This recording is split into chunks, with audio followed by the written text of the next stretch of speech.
kepada kita, terutama kami di kabupaten. Sesungguhnya materi saya ini sudah terkupas habis dari kemarin mungkin. Namun memang tidak elok kalau pemain impor semua yang berada di tengah-tengah kita. Jadi apa yang disampaikan oleh Mas tadi bahwa bisa ada kolaborasi, saling berbagi di antara kita. Saya juga demikian, apalagi ilmu ini saya sudah puluhan tahun yang lalu. Saya bukan hanya mendampingi, tapi saya pelaku utama sesungguhnya. Tapi sudah lama. Jadi saya juga hari ini berada di hadapan teman-teman semua, juga belajar. Jadi beliau bersama timnya sudah memberikan banyak hal terkait dengan bagaimana teman-teman pengolah BUMDes jangan hanya ditunjuk kemudian jadi penonton, dan tadi begitu banyak diberikan masalah-masalah yang mungkin teman-teman sudah diskusi bersama. Harapan kami selaku pendamping kabupaten diimplementasikan. Ternyata jadi pengusaha itu enak. Dan saya 3 tahun 97 pernah mengikuti kegiatan pelatihan kewirausahaan. Itu 1 bulan penuh kami digodok. Dari kebanyakan teman-teman itu ada yang karena memang jiwa yang tidak ke sana. Kesimpulan akhirnya meminta kepada pemateri bahwa kita baku tukar saja. Saya jadi PNS, Bapak jadi pengusaha. Tapi bagi yang punya jiwa ke sana itu luar biasa, tidak gampang memperoleh ilmu itu. Mahal. Ya, kita kuliah saja habis anggaran juta-jutaan. Kira-kira seperti itu ya komentar dari saya. Tidak perlu lagi mungkin saya perkenalkan diri. Kayaknya sudah mau muntah teman-teman tapi jangan. Jadi tadi sudah dipaparkan beberapa hal yang jadi penting buat teman-teman sebagai pengelola. Saya hanya berbicara dari secara umumnya saja, di mana materi saya ini mencakup semua. Bicara produksi, bicara pemasaran, usaha apa yang sebenarnya cocok untuk kita harus kembangkan di desa sesuai dengan tugas kita semua. Kenapa harus ada BPD? Karena tadi sudah dijelaskan oleh Pak Sari terkait dengan tugas seorang BPD yang di dalamnya sebagai pengawas, supaya tidak bertabrakan. Kira-kira seperti itu. Oke, kira-kira bicara pengembangan, bicara manajemen pengembangan usaha, yang terlintas di pikiran kita, apa yang mau kita kembangkan? Dari materi awal, dari kemarin sudah jalan, kira-kira sudah muncul enggak? Satu ide, apa yang disebutkan tadi bahwa ya ide gila atau apa yang terlintas di benak kita, kira-kira apa yang kita mau kembangkan? Usaha apa? Kan ini yang menjadi persoalan buat kita. Salah satu contoh kemarin, ini kita tidak menyalahkan siapa-siapa, tapi sebuah usaha yang tidak melalui mekanisme tahapan penentuannya, dilihat itu kemarin contohnya, Galon. Ditanya pengurusnya berapa lakunya 1 bulan, 1 galon 1 bulan. Mau jadi apa pengelola BUMDes kalau hanya 1 bulan 1 galon? Diibaratkan itu kayu dihinggapi oleh parasut atau benau, dia makan dirinya sendiri, bisa habis modal yang diberikan oleh desa untuk menutupi biaya operasional tidak sebanding dengan hasil yang didapatkan. Jadi kita mau bicara apa pengembangannya? Apa yang mau dilakukan oleh pengelola setelah menemukan persoalan seperti itu? Kan tidak ada, kita diam saja. Apakah sudah itu harapannya BUMDes dikembangkan di desa? Yang menjadi bagian dari lembaga ekonomi di desa untuk mensejahterakan masyarakatnya sebagai penerima manfaat. Kira-kira dari materi kemarin sudah ada yang muncul di benaknya. Saya kan mau ingin diskusi banyak ini dengan kita. Sebelum saya masuk ke dalamnya, apakah bisa 2 kelompok atau 3 kelompok, tapi saya ingin kita diskusi. Mungkin Pak Faisal bisa bantu saya untuk berikan kertas plano ke teman-teman ini. Terserah mau dia berbagi berapa. Untuk dalam menentukan sebelum kita melakukan atau menetapkan usaha apa yang kita mau kembangkan, terlebih dahulu apa yang harus bapak-bapak tahu. Kira-kira itu yang saya inginkan. Cukup 3 saja. Artinya kalau ini kita bisa pahami, berarti peluang untuk kita kembangkan usaha itu sudah dipastikan bisa. Jadi memang setelah mungkin mengikuti proses pembelajaran ini, pelatihan ini, akan muncul pemikiran kita, ternyata berat juga nih tugasnya jadi pengelola BUMDes. Makanya kita juga sebagai pendamping tidak bisa pungkiri bahwa dari 60 desa yang ada di Buton Selatan, baru beberapa BUMDes yang memperlihatkan kemampuannya atau kinerjanya. Tapi untuk Lampaneri jangan kita kecil hati. Hari ini kita sudah membuat satu sejarah baru, melahirkan sebuah unit usaha yang insya Allah besok-besok ini akan besar.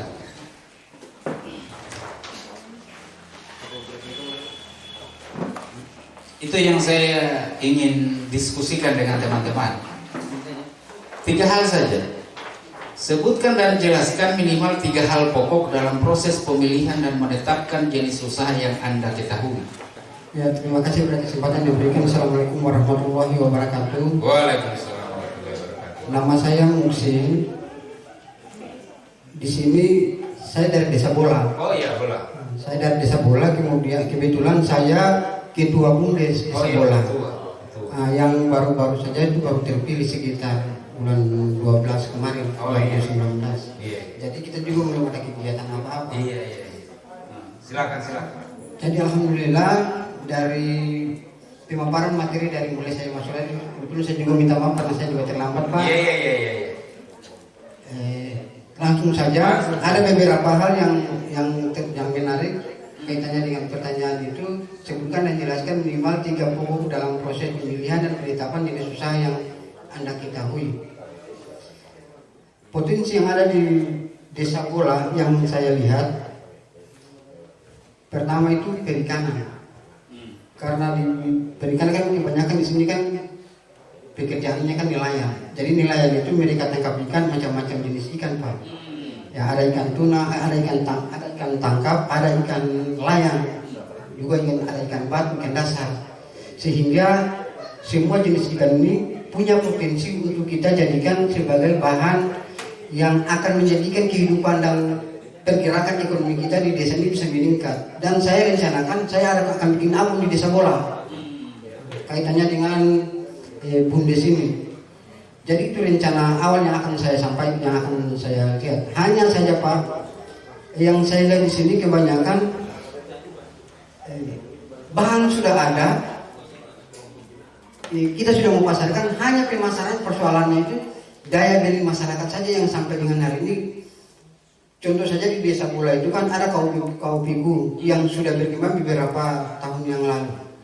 Tetapi yang saya lihat hanya sekedar memproduksi, tapi pemasarannya itu masih tersendat-sendat. Entah itu karena kurang promosi atau tidak didukung oleh pemerintah daerah, sehingga itu tidak terlalu terkenal. Olehnya itu, kalau seandainya ada usaha-usaha dari masyarakat, apalagi dari BUMDes yang bersumber dari dana desa, kalau seandainya ini bekerjasama dengan bapak-bapak sebagai pendamping, kami jadi marketingnya. Ya, bisa jadi kalau seandainya apa yang merupakan hasil desa tersebut ya bisa bersama-sama untuk mempromosikan agar itu layak, bahwa kami juga yang punya usaha itu kira-kira bisa bisa kita ajak kerjasama lah, sehingga bisa menghasilkan yang kita harapkan. Itu yang pertama untuk soal perikanan. Yang kedua di bidang pertanian itu saya lihat di sini Kalau di Lampan di Desa Bola itu mereka sudah memproduksi itu kaupiku, tetapi menurut saya jangan hanya mati sampai di kaupiku saja. Maksud saya begini, karena di desa-desa yang lain, di daerah-daerah yang lain saya lihat tuh terigu itu atau tepung itu bisa dijadikan mie. Terigu bisa dijadikan mie. Nah, bagaimana kalau seandainya kita tidak bisakah kita bikin di sini misalnya, sehingga bukan saja tepung yang kita atau kopi-kopi yang kita jual, tapi berupa bahan tepung juga mie juga bisa. Nah, kemudian di sini juga saya lihat potensi kelapa. Kelapa ini kan bukan saja di Desa Lampanira atau Desa Bola. Di Pujon Selatan ini kan meliputi semua kawasan, dan saya lihat banyak juga kelapa-kelapa yang memang hanya dibiarkan untuk bikin sayur saja atau santan ikan. Jadi kan ada dua hal tuh Pak yang saya lihat itu di daerah lain dan itu dikembangkan. Ada dua penghasilan yang kita dapat dari situ. Yang pertama itu dijadikan sebagai minyak kelapa. Yang kedua bahan yang sudah bahan sisanya itu bisa dijadikan sabun. Dijadikan sabun Pak. Dari dulu itu. Nah, jadi kalau apa salahnya kalau seandainya itu kita kembangkan di sini. Dan ini juga perlu bantuan dari pihak pemerintah atau pihak yang berkaitan dengan ini. Itu saja barangkali dari saya. Oh iya, tepuk tangan ini buat teman kita di Bola ini. Ini beliau adalah ketua. Nah, jadi sesungguhnya apa yang beliau paparkan tadi sesuai dengan apa juga yang disampaikan oleh Pak Sarif sebagai pemateri sebelumnya, bahwa kita coba ditanyakan mampu mengidentifikasi potensi sumber daya alam atau potensi yang ada di desa kita. Baru kita bicara tahapan yang berikutnya. Kenapa Anda yakin untuk mengembangkan abon ikan di Bola? Bapak bisa baca dari prospek apanya? Saya dari iklim Pak. Iklim? Iya, karena di sini ini kan ada bulan-bulan yang memang ikan tidak produktif. Begitu. Ya, ada beberapa musim itu dan kita sudah amati dari dulu pada program kegiatan PKN kemarin. Iya. Jadi di saat iklim tertentu usaha itu kita istirahatkan lagi. Tidak, maksudnya begini Pak, kalau misalnya khusus di Desa Bola, kan itu bisa, tetapi kan itu kan kita bisa gimana di luar sana misalnya ada mahasiswa-mahasiswa atau siswa yang sekolah di daerah lain. Iya. Bisa saja daripada dia orang tuanya kirim ikan mentah ataupun dari kirim daerah lain ikan abon, beli ikan abon dia jual. Kita jual ikan abon baru dia kasih untuk anaknya di sana. Oh begitu, uangnya atau abonnya? Abonnya. Oh iya. Iya. Uangnya masuk di kas daerah, desa. Begitu. Sesungguhnya pertanyaan selanjutnya saya, apakah dia memang nelayan di Bola itu nelayan benar atau nelayan musiman? Maksudnya di saat mungkin saatnya dia bercocok tanam musim panas, akhirnya dia sisihkan atau dia tutupi waktunya untuk melaut. Yang sesungguhnya dia bukan nelayan yang sesungguhnya. Dia profesi utamanya adalah petani. Jangan sampai ini kita angkat menjadi salah satu unit usaha atau potensi yang kita angkat, ternyata kita akan bermasalah dengan ketersediaan bahan bakunya. Makanya tadi saya minta 3 hal pokok ini, bahwa kenapa Bapak sudah yakin mengangkat salah satu unit usaha abon ikan di bumdesnya Bapak. Bagaimana caranya Bapak meyakinkan kepala desa selaku kuasa pengguna anggaran untuk menggelontorkan modalnya atau dana desa untuk begitu itu. Jadi teman-teman, 3 hal pokok yang saya maksud ini adalah: pertama, potensi desa itu sendiri. Kedua adalah kebutuhan. Yang ketiga, pasar. Bagaimana mungkin Bapak menentukan abon sementara pasar Bapak belum pastikan kamu jual di mana? Akhirnya penampilan dijadikan bagian dari marketingnya Bapak. Kayak gitu. Jadi teman-teman di BUMDes itu sebenarnya memanfaatkan kondisi yang sudah ada dan membuat peluang. Memang berat memang. Kita saja saya 5 tahun baru saja hanya bicara itu terus tiap hari. Bagaimana berusaha? Hanya yakin betul saya bahwa dengan menjadi pengusaha bisa kita hidup juga tanpa harus jadi PNS. Jadi pengangguran begitu saya.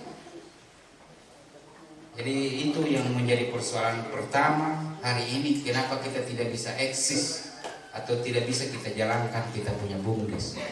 Sementara Bapak bertahan hidup hari ini di bola karena Bapak merasa bahwa di bola itu bisa saya hidup, tapi belum maksimal. Ya kira-kira ya begitu. Jadi yakin dulu bahwa kalau saya mau kembangkan ini abon ikan, apakah cukup bahan bakunya?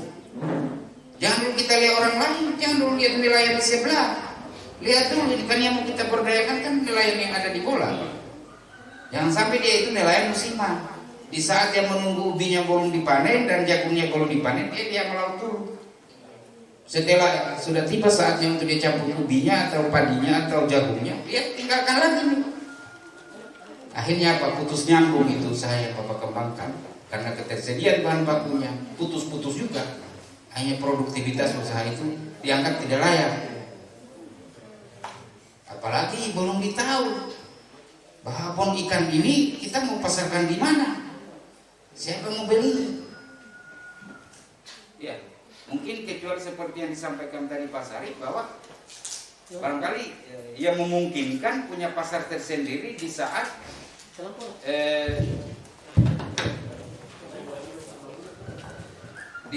rasa dari abon yang Bapak akan kembangkan itu beda dengan yang lainnya, tidak ada dari abon-abon yang sudah ada.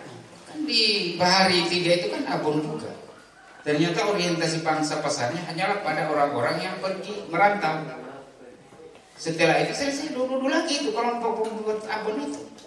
Dari sisi bicara produk unggulan desa, iya, tapi tidak punya prospek. Oleh Direktur Pengembangan Ekonomi Kementerian Desa itu bahasanya, jangan hanya sekedar lahirkan produk unggulan desa, tapi prospeknya juga harus dipikirkan. Karena bukan untuk pajangan dia itu, untuk mengembangkan ekonomi, untuk memperkuat masyarakat yang ada di desa. Biar nilai harga ikan ini tidak punya ketergantungan. Begitu kira-kira. Kan selama ini mencari ikan banyak melimpah, harganya ikan murah. Maka salah satu langkah kreativitas BUMDes menginovasi, merubah bentuk dari ikan yang ada di desa menjadi sesuatu yang nilainya lebih tinggi dari yang kita jual langsung, begitu. Salah satu tujuan dari kenapa pada desa ini berjuang untuk menghadirkan ini moka. Karena kalau hanya seperti ini kehidupan masyarakat petani ubi kayu tidak akan pernah berkembang.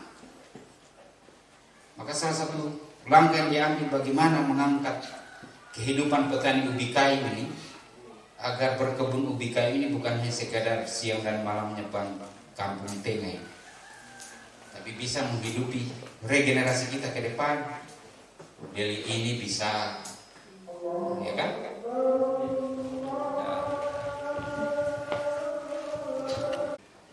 Itu pasarnya. Tinggal identifikasi orang panen ini berapa ratus kakak.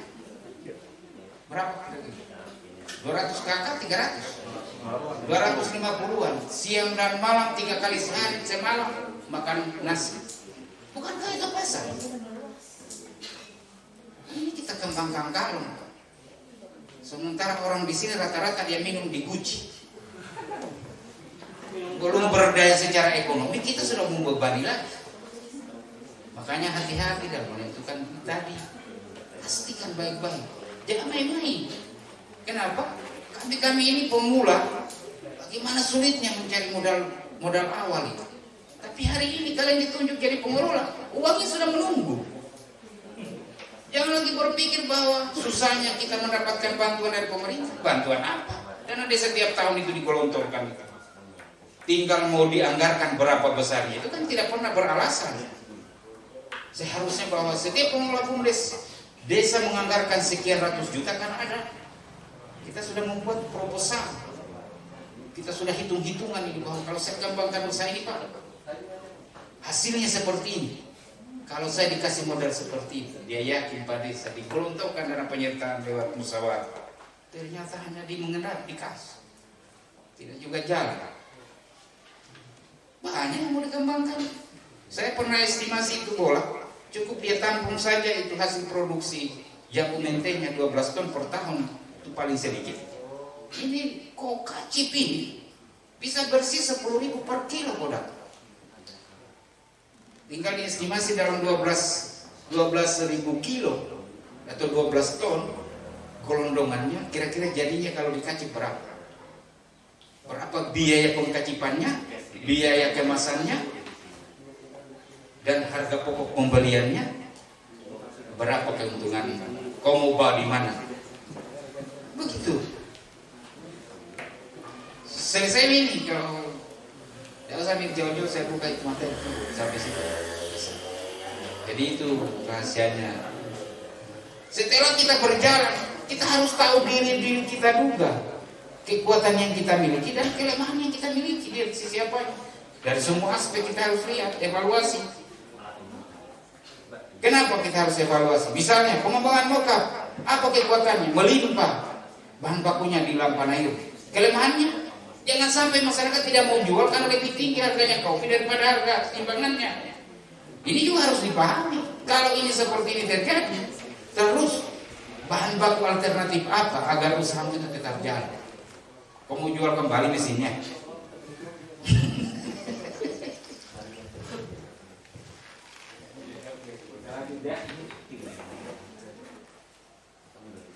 Jadi itu ini.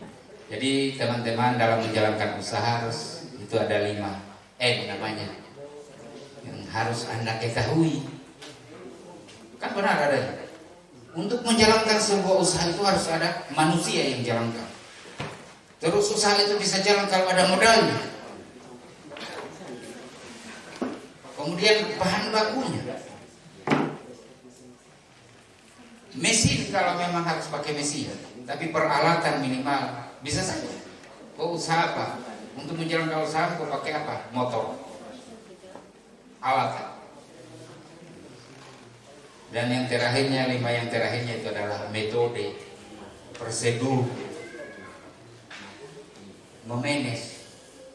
Jangan semuanya ini karyawannya mesin ini mau berkumpul di pengupasan ubinya itu, yang lainnya tidak diurus.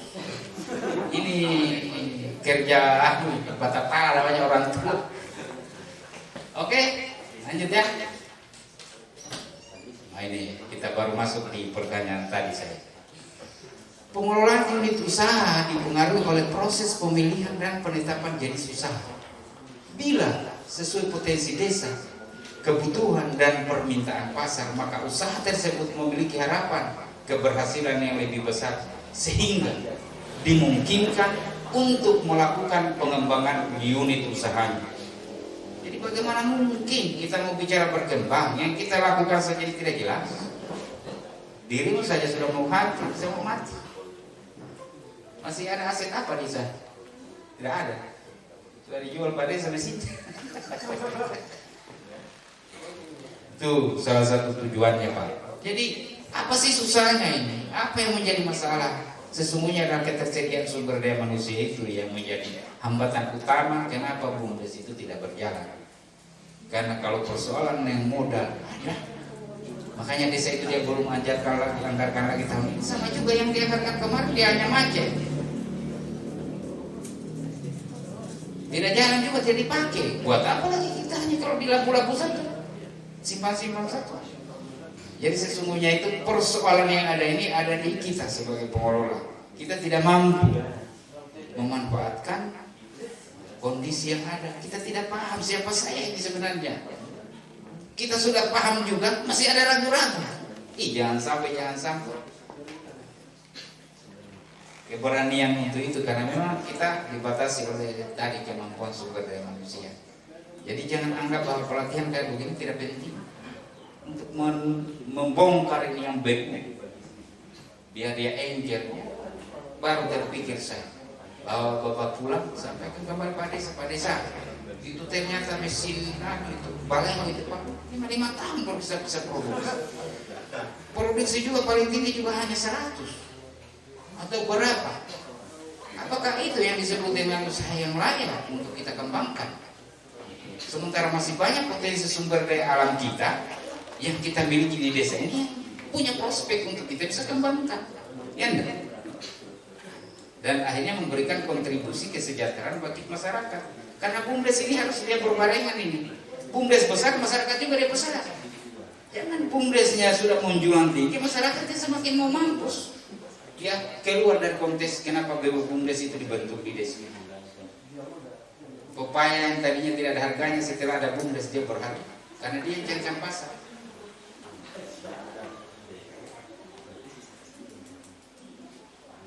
Masyarakat yang miskin hanya karena biar dia 1 kilo gula harus dia turun dari bawah-bawah. Lebih besar biaya transportasinya daripada gula yang dia memiliki. BUMDes juga hanya lia-lia saja. Sementara ada uangnya kalau diadakan sendiri, memudahkan.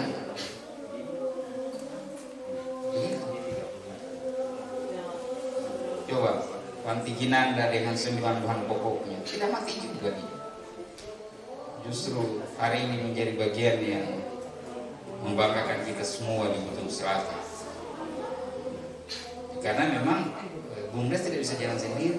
Pemerintah desa juga harus memberikan support, mengendalikan, mampu bersama-sama untuk membahas, mengendalikan.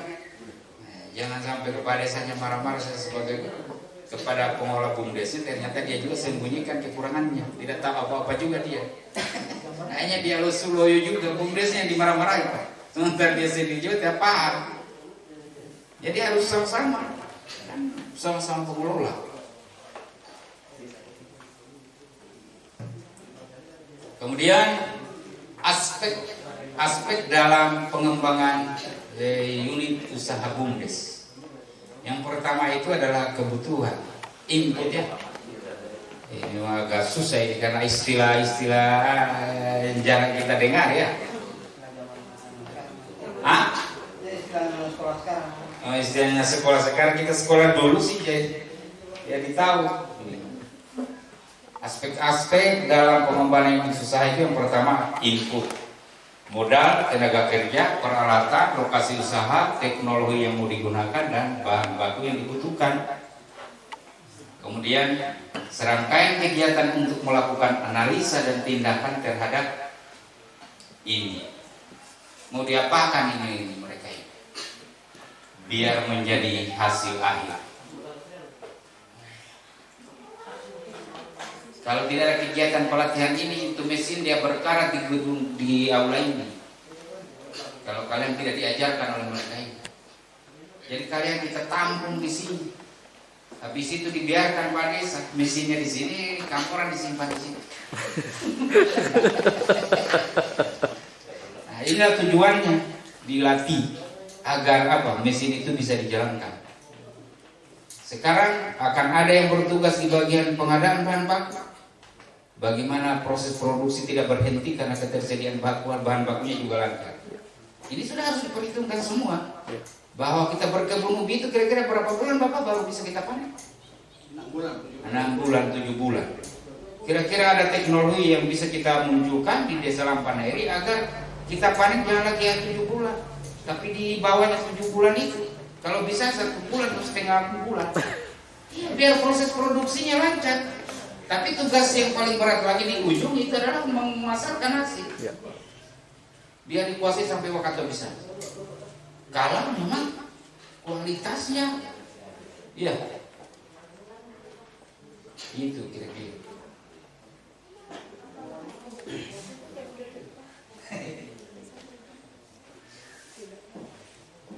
Nih faktor-faktor yang mempengaruhi keberhasilan pengembangan usaha. Ada 2 hal pokok: sumber daya manusia dan potensi peluang usaha. Makanya jangan bikin-bikin kalau belum tahu mau dibawa di mana. Seperti tadi pertanyaannya Bapak juga, kalau dalam memproduksi keripik itu perhitungkan pasarnya. Jangan sampai dia lebih dari 2 minggu dia sudah berlumut. Ya, diukur bahwa kalau saya bikin ini berapa ratus bungkus, dalam waktu sekian hari sudah laku semua habis. tapi ternyata dibikin-bikin saja tanpa menganalisa kebutuhan pasar, akhirnya dibuang semua. Ataukah ada teknologi lain yang membuat produk itu bisa bertahan berminggu-minggu? Ada.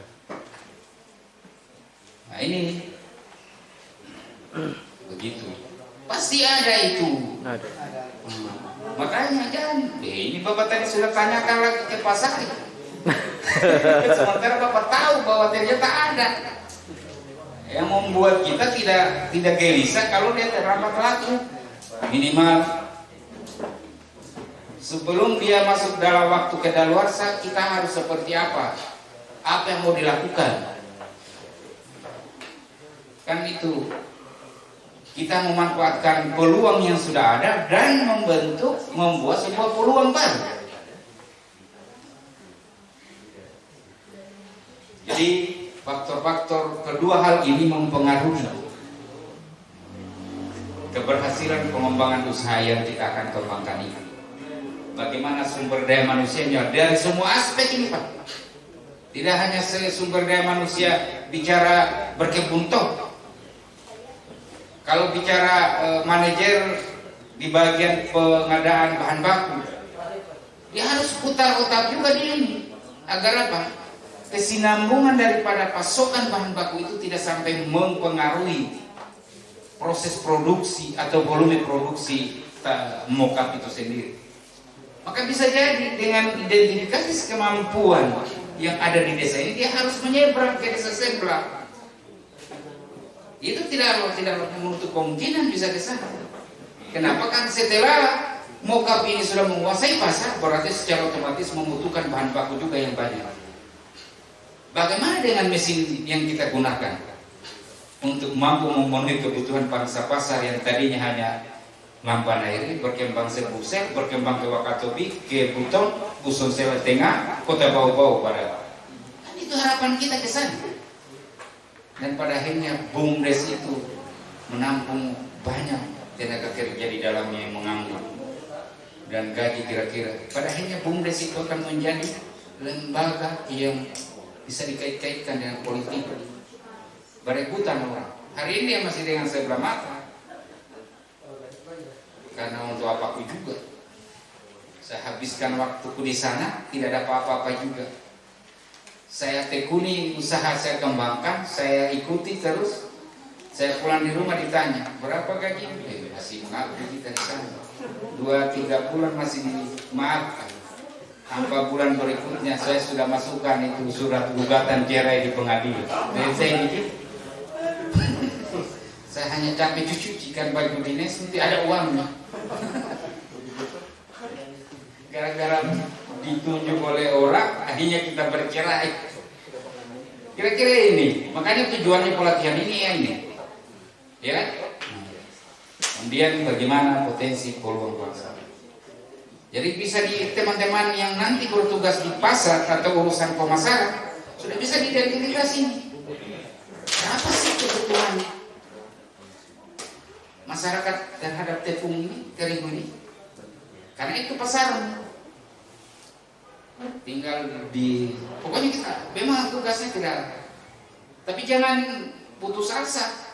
Kita harus bangkit ini bahwa satu-satunya usaha unit usaha yang dikembangkan oleh Mampanairi adalah mockup. Di Sultra belum ada ini. Jadi jangan hanya kita besar nama, tapi kita besar juga dalam perutnya kita karena kita sudah digaji bayar-bayar. Lanjut ya. Atau ada yang mau ditanya sebelum saya lanjut? Ada yang mau ditanya? Tanya. Sambil kita belajarnya orang dewasa saja. Dalam proses pembelajaran ini silakan langsung tanyakan hal-hal yang mau ditanyakan. Setelah usaha kita sudah jalan, kita harus mampu mengidentifikasi lagi bahwa kehebatan kita ini di balik kekuatan yang kita miliki ini sudah pasti ada kelemahan. Kalau kita tidak mampu menyadari seperti itu, tunggu jatuhnya pepaya, jatuh kabanting pepaya kita tanpa penyebab. Maka harus kita antisipasi memang dari awalnya. Kalau dalam ilmu ekonominya dia analisa SWOT, kekuatan dan kelemahan. Apa sih hebatnya saya? Apa sih hebatnya industri mokaf ini? Dan apa kekurangannya atau kelemahannya? Supaya kita tahu kelemahan ini bisa diantisipasi. Kita kan lihat salah satu dari cara mendapatkan bahan bakunya. Tadi salah satu bocorannya bahwa bisa jadi bermasalah nanti kan orang di sini bahan baku kalau masyarakat membandingkan lebih layak dan lebih tinggi harga jualnya di jadi kopi daripada saya jual jadi bahan bakunya mokaf. Ini harus diteliti. Ya.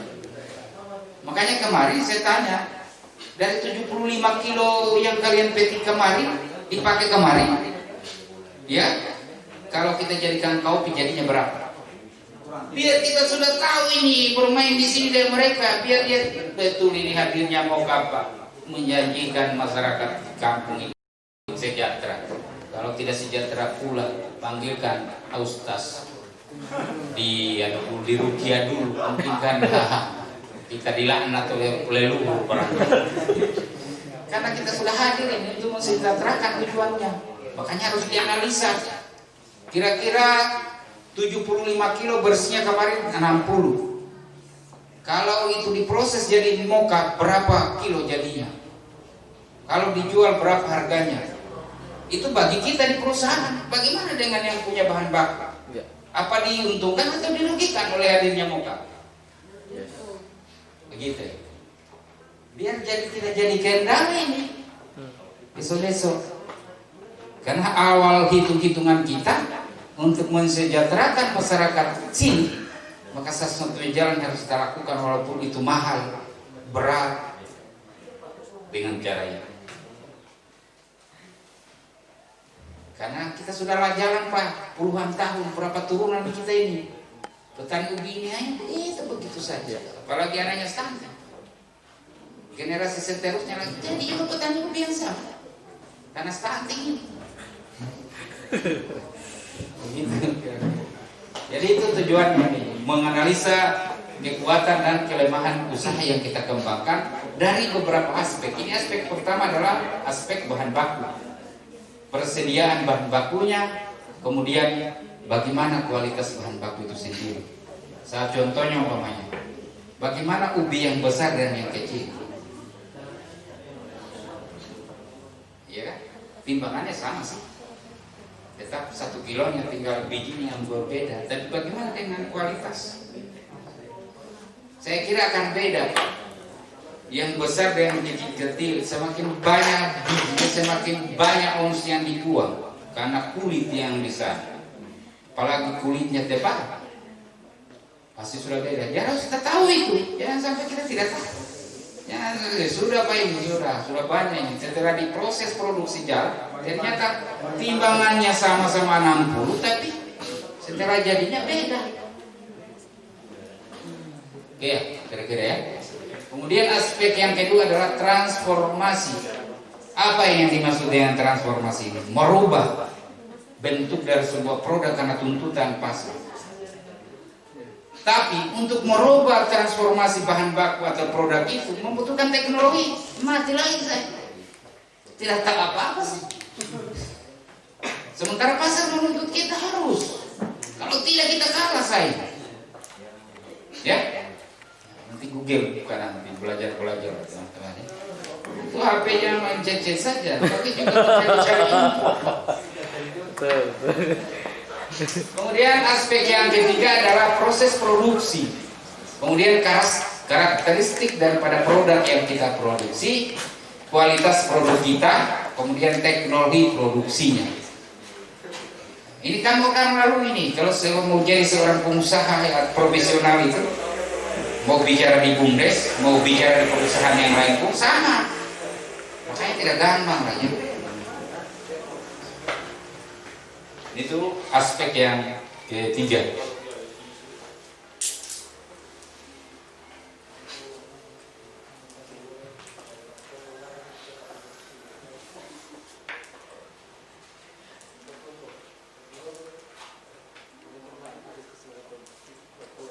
Kemudian aspek yang keempat adalah aspek pasar. Cara bagaimana kita jual itu barang kita. Apa dia cash atau Apa tunai atau dia utang dulu? Nanti minggu depan baru kita tahu pemainnya. Kalau modelnya katakan bahwa di setiap pemasaran itu kita biasanya nanti beberapa hari kemudian baru kita terima uangnya. Apa dampaknya terhadap usaha kita? Bisa jadi kita tidak mampu beli bahan baku lagi karena uang masih tertahan di sana. Terus kalau modelnya kayak begini, apa yang harus kau lakukan? Karena kalau tidak bisa kita lakukan seperti itu, berarti ini barang tidak laku. Makanya banyak. Tapi kalau ini sudah dipahami dari awal, pasti akan jalan kreativitas kita. Ya. Jadi ini bicara kemampuan sumber daya manusia. Sikap mental sebagai seorang pimpinan perusahaan harus seperti apa?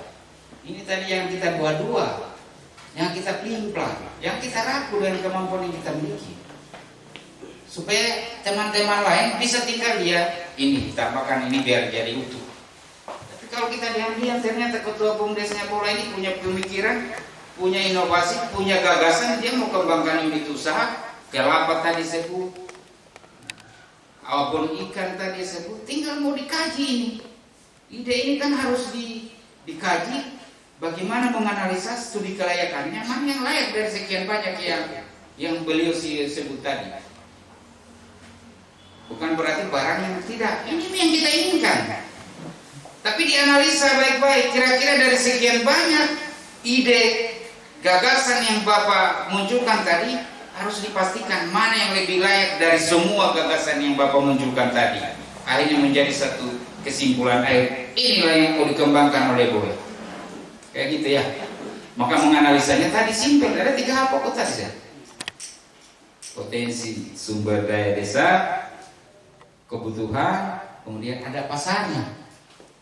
Yang kau bikin baru kau suruh orang, Pak pendamping, Pak Desa, mari pasarkan ini produk yang kami kembangkan.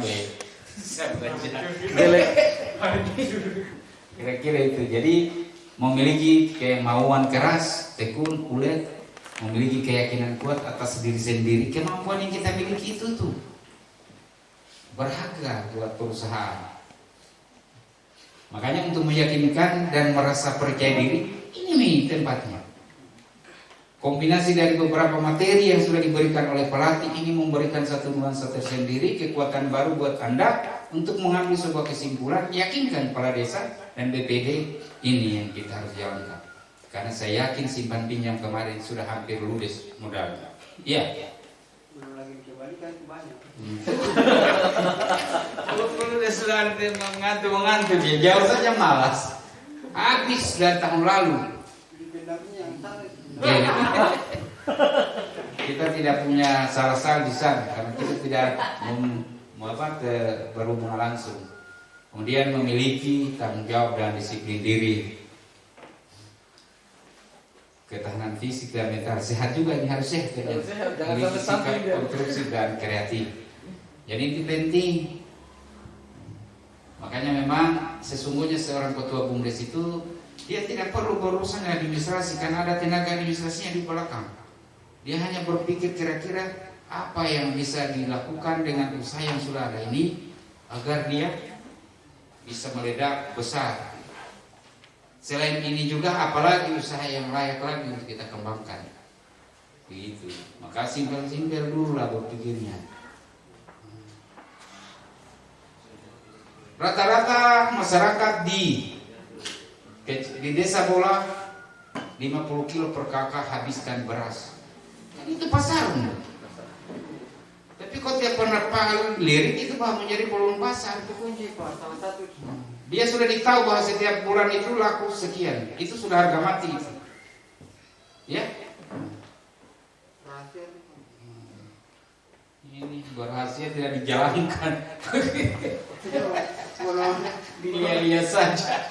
Kalau ada modal penyertaan, kurang penyertaan. Sudah dibikinkan gedung bagus.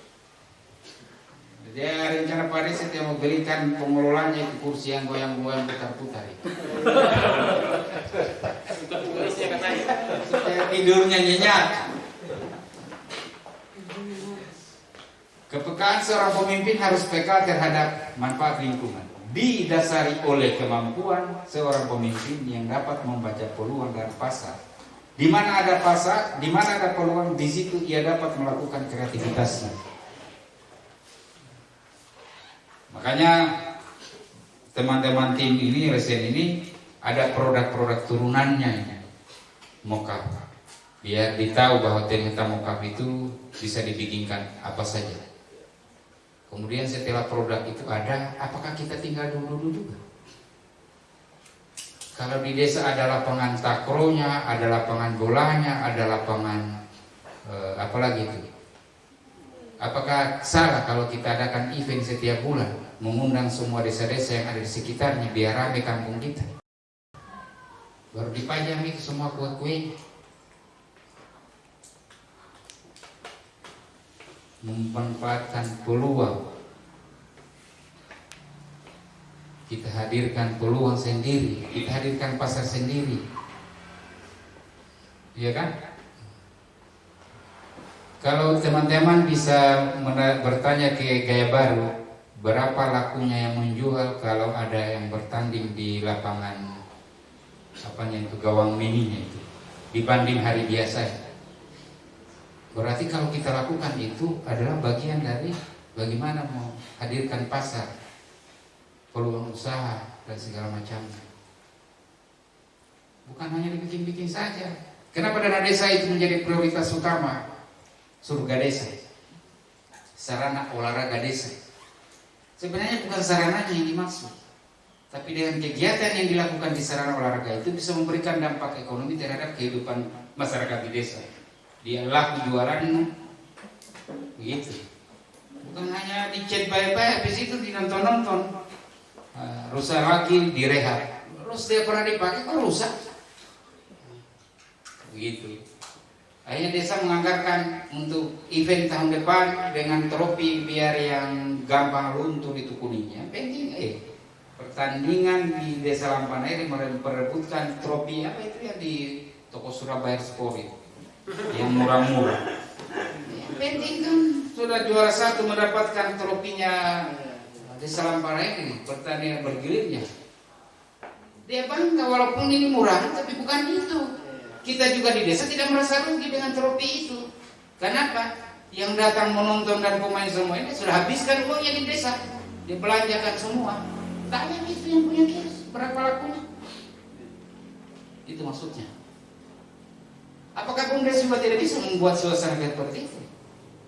Bisa toh. Dia yang sponsor itu kegiatan, bahwa dia bikin lapak-lapak di sekitarnya, bahwa dia suruh orang menjual pos sewa setiap hari 1.000 ke 500 ke. Ya, ini hal-hal sepele. Masih dia bilang tadi contohkan apa? Sarah kalau bicara wisata di desa, hanya dia jual apa, sudah jadi uang juga, menjadi penghasilan desa, PAD desa. Memang buat kita di Indonesia Timur belum menjadi bagian dari apa yang harus kita jadi PAD. Karena memang kita di Indonesia Timur ini masih banyak ruang terbuka, masih banyak lapangan bebas. Tapi kalau di daerahnya masih ini sangat sulit untuk mendapatkan lahan parkir saja motor sendiri, tidak bisa, susah. Orang punya mobil, mau parkir mobilnya harus sewa di rumahnya orang. Apalagi disiapkan arena khusus untuk tempat bermainnya orang di situ. Mahal memang dia jual. Walaupun mungkin di kita belum ada nilai apa-apanya, tapi ke depannya pasti. Jadi banyak hal sesungguhnya yang bisa dilakukan oleh Bumdes itu. Makanya tadi saya selalu bilang simpel kok. Yang ada dan yang tidak ada supaya kau tidak bingung. Yang ada itu tapi bukan berarti kamu tidak butuhkan. Yang kau makan hari-hari itu dari mana? Yang ada itu adalah orang yang sudah kita kerjakan hari-hari ini, bagaimana caranya supaya bernilai ekonomi. Memberikan kontribusi kamu sebagai karyawannya, memberikan kontribusi sebagai kepada petaninya, dan menjadi PAD buat desanya. Kalau dana desa sudah habis, tapi desa Lampanairi sudah siap, bahwa ADD, DD sudah tidak ada, dana undang-undang nomor 6 sudah direvisi. Toh juga kalau direvisi, PAD-nya Lampanairi sudah 3 miliar, melebihi dana desa dan ADD, untuk apa lagi? Umpamanya ini ya. Tidak bisa kita heran karena nanti Pak Sari dengan temannya ini Mas, dia akan membuatkan estimasi hitung-hitungannya bahwa kemampuan produksi kita dalam setiap bulan sekian dan berapa uangnya, berapa biaya operasionalnya yang jadi kita, yang akan jadi milik desa berapa. Sudah bisa kita termotif, sudah bisa berhitung pada desanya. Target kita di 2000 ini sekian, PAD desa kita sekian miliar umpamanya. Sudah pasti itu. Kira-kira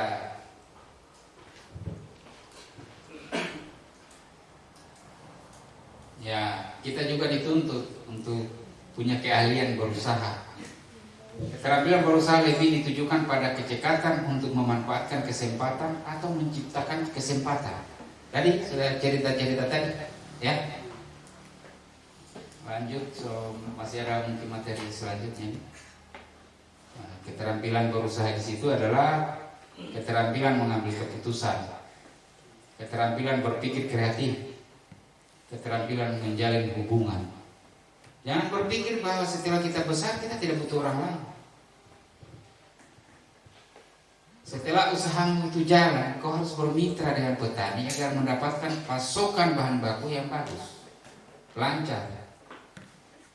Begitu pula kita bicara setelah jadi output, jadi produk. Bisa jasa, bisa barang. Barang ini kita harus kembangkan hubungan dengan pihak lain. Apakah itu toko, apakah itu ibu rumah tangga yang tukang bikin-bikin kue, ini kan harus dibangun komunikasi dengan mereka. Jangan lagi beli di terigunya di sana, beli di mokap ini. Satu karung ibu beli, bonusnya setengah ons. Ini kan semua bagaimana caranya menarik simpati konsumen, menarik konsumen. Tapi harus berhitungnya matang. Jangan sampai hanya kau kasih saja, ternyata kau tidak paham juga sudah merugikan perusahaanmu sendiri. Sudah dijanjikan bonus-bonus 1 ons, ternyata sudah ons inilah yang membuat kita mau mati. Nah, makanya analisanya harus matang betul. Ya. Ini ternyata di sini ada tips juga untuk kita bergaul. Bukan menggauli ya, bergaul. Bersikap super dalam pergaulan, menghormati kepentingan dan ambisi orang lain, menghargai pendapat orang lain, memberikan pelayanan yang bagus. Nah, ini bahan tuntutannya lainnya. Saya contoh ya, saya tidak ahli. Bagaimana meyakinkan kepala dinas? Dari penampilan saya saja tidak meyakinkan. Ini penipu atau dari modelnya saja sudah tidak meyakinkan. Jadi penampilan diri itu juga bagian dari sikap seorang. Saya datang ini mau cari kerjasama, ini penipu ini atau memang direkturnya ini mokal? Karena dari modelnya tidak meyakinkan.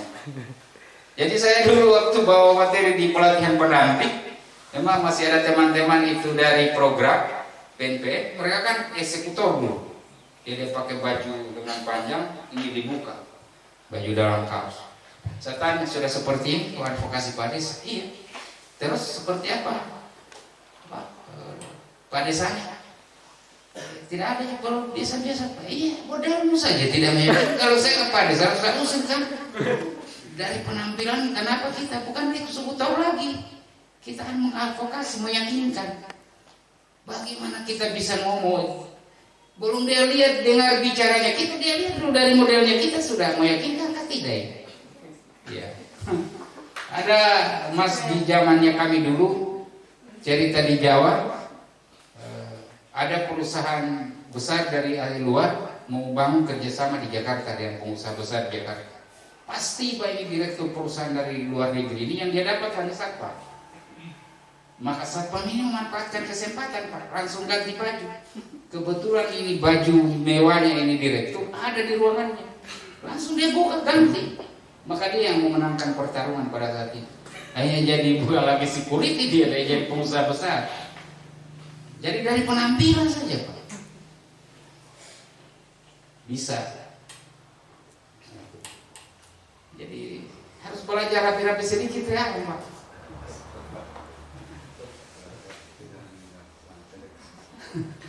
Ini yang datang ini siapa ini? Saya kalau mau bangun kerjasama, kalau bisa kita kerjasama memasarkan ini produk usaha yang kami kembangkan. Apa itu Moka? Ini mulai berpikir dari kaki sampai kepala. Ini datang ini pengusaha Moka atau penipu? Memang itu saya punya komisaris juga di tahun 2000 berapa itu dia Sekda Kota Bau-Bau. Dia datang jalan-jalan, dia ajak saya besok ke kantor. Saya besok ke kantor hadir. Ya, saya izin sama tiketnya yang jaga pintunya. Pak, saya mau ketemu Pak Sekda. Dia mulai lihat saya dari kaki ke sampai kepala saya. Saya dalam hati itu apa yang salah dari saya? Artinya apakah memang cocok orang ini dia ketemu dengan Sekda? Kan begitu Pak. Yang sampai gara-gara dia masuk dia mati di Sekda. Mungkin bisa saja pembunuh ini kata Bapak. Kan begitu Pak. Jangan sampai saya terima kita kerjasama, ternyata Bapak ini bukan direkturnya Moka, tapi datang menyelidiki situasi rumah saya, besoknya habis isinya semua. Ini jadi penampilan diri ini juga harus menyenangkan, ya. Ya biar juga tidak mahal, yang penting rapi. Ya nanti di jemurannya langsung ditarik. Saya pergi dulu Bu. Ke mana itu? Ke pabrikan atau mau ke Batauga? Ini baju diambil dari jemurannya Pak. Khusus jelas. Tapi kan tidak perlu kita tidak berpikir bahwa ini bagian dari trik atau cara bagaimana mau penampilan seorang pengambil keputusan. Sepele sih. Sudah begini kan modernnya ini direktur. Karena ini direktur apa namanya? Tapi dari sisi penampilan kayaknya tidak cocok. Iya bisa jadi. Tapi kalau di bawahnya lagi akhirnya hilang peluang gara-gara itu. Potensi peluang usaha dalam mengembangkan unit usaha juga dipengaruhi oleh pemilihan jenis usaha. Tadi ya, Bos. Untuk memilih usaha yang tepat terlebih dahulu harus melakukan identifikasi potensi usaha sesuai dengan kebutuhan masyarakat dan potensi yang tersedia di wilayah tersebut. Biar tidak sulit. Tadi Bapak sudah mengungkapkan ide kreativitasnya, tapi di ujung-ujungnya Pak, pemasarannya. Berarti untuk apa? Bapak mengangkat sebuah unit usaha mau dikembangkan, mau dikelola, sementara tidak ditahu mau dijual di mana. Untuk apa Bapak mendorong sebuah usaha tidak ditahu modalnya dari mana? Ya kan? Seharusnya titik tolak kita berangkat dari BUMDes itu segala-galanya sudah tersedia. Tinggal yang mau ditentukan ini usahanya apa, modal ada, tenaga kerja mau dibutuhkan ada. Kalau tidak ada tinggal di anggaran tahun 2021 dianggarkan pelatihan BUMDes, pengelola BUMDes atau apa. Dia paham juga ini yang mau kelola.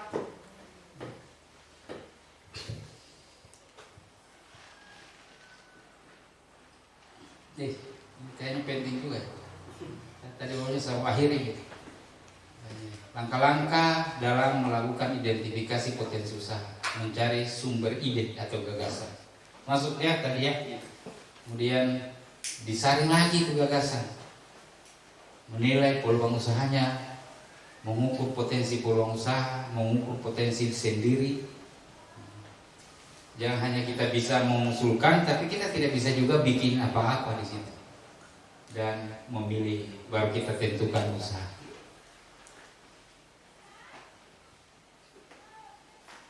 Nih, pertama ukur kemampuan pasar usaha yang akan dipilih melalui penyaringan gagasan usaha, asal bahan bakunya, barang dan perkiraan keuntungan yang tepat, kemudian ada berapa usaha sejenis di sekitar lokasi dan kelemahannya sehingga usaha bisa berkembang, pelayanan yang diperlukan masyarakat, menentukan relasi usaha. Tinggal dibaca-baca saja untuk pengembangan diri ke depan. Hal-hal yang harus dilakukan agar usaha kita ini betul-betul mampu kita kembangkan ke depan. Intinya tadi, Kemudian nih potensi diri yang diperlukan dalam usaha, keterampilan, pengalaman, modal, dan mitra. Jadi ini yang memang menjadi kendala buat kita semua, termasuk kami, bahwa realitas memang 60 ini kita punya BUMDes di Busel ini, dari 60 desa itu 59 yang ada. Kalau dia jalan semua ini kan luar biasa ini. Kayak apa yang di Busel? Baru beberapa saja sudah ramai media sosial. Apalagi kalau dia jalan semua, belum lagi ini. Pak Sarif ini kita dijanjikan oleh koordinator wilayah bahwa kalau Mokaf juga jalan efektif 2021, provinsi berjanji akan dihadirkan Pak Menteri ke sini. Salah satu capaian yang luar biasa untuk Sulawesi Tenggara. Ini kan walaupun kami tidak ada apa-apa, tapi minimal nama. Kami bangga menjadi penampingnya Buton Selatan, karena outputnya ternyata dia sampai, bukan hanya disimpan-simpan di laci.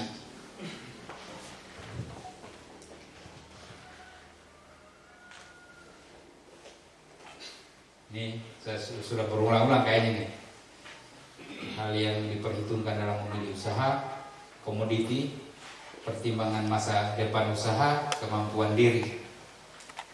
Kemudian, inilah yang selalu menjadi masalah buat kita. Selalu ini yang menghantui pemikiran kita. Tapi saya yakin bahwa kalau memang melahirkan sebuah gagasan atau usaha yang kita inginkan tadi dengan bagaimana mengidentifikasi sesuai dengan standar bagaimana berdirinya sebuah usaha, tidak usah takut. Saya dulu di tahun 97 mendirikan lembaga usaha jasa. Orang tanya, tidak mungkin kok bisa jalan karena semua ada bank, ada koperasi sama tuh, ada koperasi. Saya bilang justru memudahkan saya untuk saya jalan. Dari mana saya jalan? Saya jalan di tengahnya. Menghimpun dana masyarakat 1 miliar, lebih tinggi bunganya di lembaga saya daripada di bank. Kemudian dilempar di masyarakat, lebih murah saya dibanding sama tur. Masa saya tidak laku? Masa orang tidak ada yang datang mengambil sama saya uang? Ya kan begitu harusnya bermainnya. Jadi tidak ada masalah dengan usaha yang sudah ada memang. Tapi memang perhitungannya harus. Jadi bagaimana saya bisa menutupi bunga dan menggaji karyawan? Maka yang ada di benak saya bagaimana berputarnya uang ini sama dengan kita putar baling-baling. 1 rupiah bisa berputar sampai 50 kali dalam 1 bulan. Ya memang 1 kali melempar tidak ada apa-apanya. Rugi saya. Tapi kalau dikembalikan secepatnya baru saya putar lagi berapa puluh kali itu mutar-mutar. Pada akhirnya memberikan kontribusi keuntungan juga per bulan juga besar. Di luar saya gaji karyawan saya. Jadi ini juga ini. Tapi ya sudahlah, jangan dulu kita terlalu, pokoknya yang simpel-simpel saja dulu, jangan dulu berpikir yang berat-berat. Ya, bagaimana kita konsentrasi di Mokaf bisa jalan dengan baik, ya, menghasilkan kualitas Mokaf yang betul-betul terjamin, dan bagaimana memikirkan pasar yang ada ini kita ambil alih. Ya, memang tidak gampang sih, karena usaha ini sudah mengakar, sudah kuat, kita baru mau mulai. Tapi kan ada kekurangan dan kelebihan dari 2 produk yang ada ini. Jadi kita coba gaungkan kehebatannya, biar ini menjadi peluang kita untuk bisa masuk ke pasar. Kira-kira itu mungkin yang bisa saya sampaikan pada kesempatan ini. Mudah-mudahan bisa menjadi inspirasi. Mudah-mudahan juga dari tim bisa menambahkan kekurangan-kekurangan apa yang saya sampaikan menjadi sesuatu.